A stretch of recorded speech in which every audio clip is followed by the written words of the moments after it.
You are perhaps familiar with the briefing that the Russian Defense Ministry gave this morning, in which they laid out satellite images or radar tracking images talking about a Ukrainian fighter plane that was apparently near the Malaysian Airlines plane.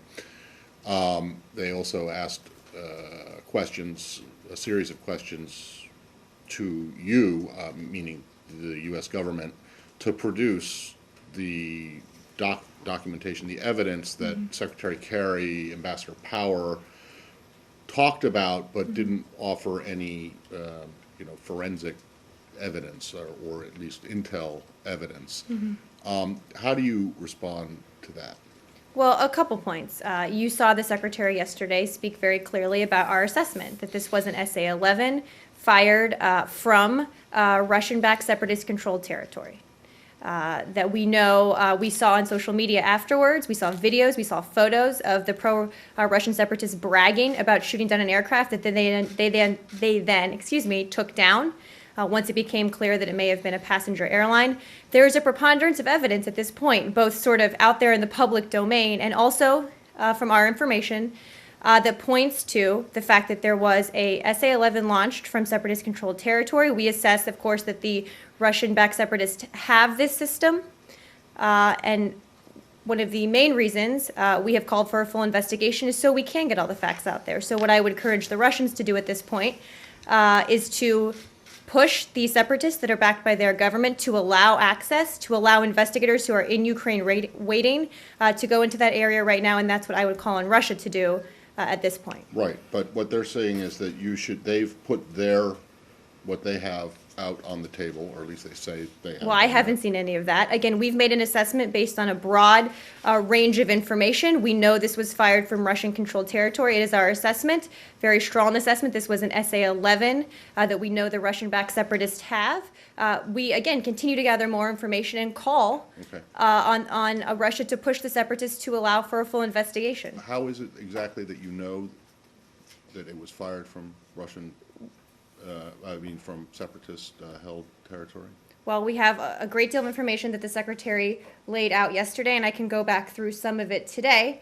But we do know, first, that Russian-backed separatists were in possession of an SA-11 system as early as Monday, July 14th. This is from intercepts of separatist communications posted on YouTube by the Ukrainian Well, is there government. is there anything other, because, I can keep going if you, or you want to jump in. Well, is there stuff that's other than social media that Yes, you're talking absolutely, about? there Okay, is. so what is it that's other than social media? At this point, Matt, we've said what our assessment is, a very strong assessment publicly. If there's more information that's based on that we can share, we're happy to do so. We'll continue looking at that. But look, this is what we know as of right now, based on open information, which is basically common sense, right? We know where it was fired from. We know who has this weapon. Well, I don't know. Backed up. It's Backed up. disputed, though. Backed up by a host of information that we have gathered about who did this, where it came from, and what the weapon system was. So we're just telling you what we know now. Right, One of the reasons we've called on Russia to push the separatist sit-backs into an investigation so we can get all the facts. Instead of holding press briefings and making statements, maybe the Russian government should call on the separatists they support to allow an actual investigation. Right, but that's what you've done. You've held security Well, we don't council have leverage meetings with the and separatists. going- I would say the Russians do, and they're not using it. So Okay, let's but have them use it.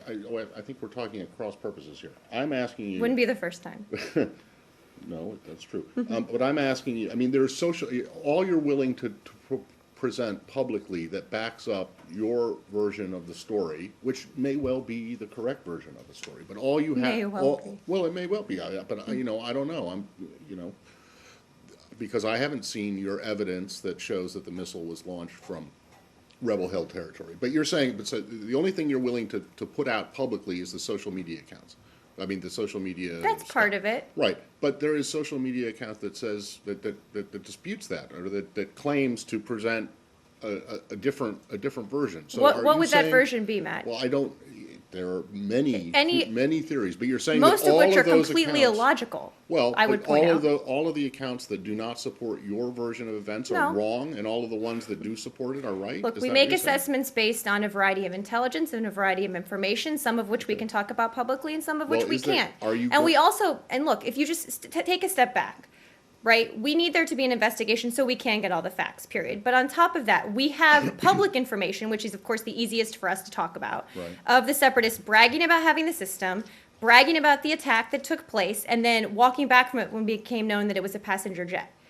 I would ask people who don't believe our assessment to say, okay, what other possible explanation could there be for that? They Well- defy logic, right? Well, I don't know if it So defies when logic or you not, but- start from a place of you have separatists out on, again, this is the easiest piece of information for us to talk about, online bragging about it.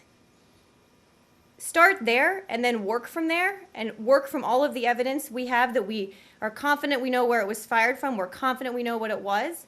And it points in a certain direction. Again, we would encourage Russia to support an investigation Right. if they don't believe the facts. It points in a certain direction, but I'm not sure it would stand up to, to I an strongly disagree. international I absolutely believe that it would. investigation. Well, are you willing, if not at this moment in time now, but soon, to put forward the intel that you say backs the claims that were made on social media? And in particular, it seems to me that the secretary was very definitive, as you were just now, in saying that you know for sure, 100%. I didn't say 100%. Nothing is 100% in any world, Matt, but go ahead. It is our assessment, very strong assessment. Very strong assessment that the rocket, that the missile was fired from the rebel-held territory. And, I mean, you can't, there is no social media that I'm aware of that would Well, lead to at the that. time that MH17 flight dropped out of contact, we detected a surface-to-air missile launch from a separatist-controlled area in southeastern Ukraine, Yeah. which we believe was an SA-11. What you want is the intelligence that underlies that. Yeah, well, I mean, the Russians have challenged, I'm just saying, the I'm just trying Russians to have clarify the said, question. we've shown, we put out our radar images, which show this Ukrainian plane near, at least, that, well, they have, I mean, Right. why don't you put out your, Well, unfortunately, I don't have original declassification authority, Matt, but, Okay, wait, let me finish. But, look, we have endeavored to make public as much information as possible. Obviously, if you're dealing with an intelligence assessment in part, so we are sometimes limited in what information we can share. That's why I think you saw the secretary speak much more forward-leaning about why we believe this and Right. how we believe it. Sometimes you can't get into all the specifics. We endeavor to put as many out as possible. We're continuing to see if we can do more. okay.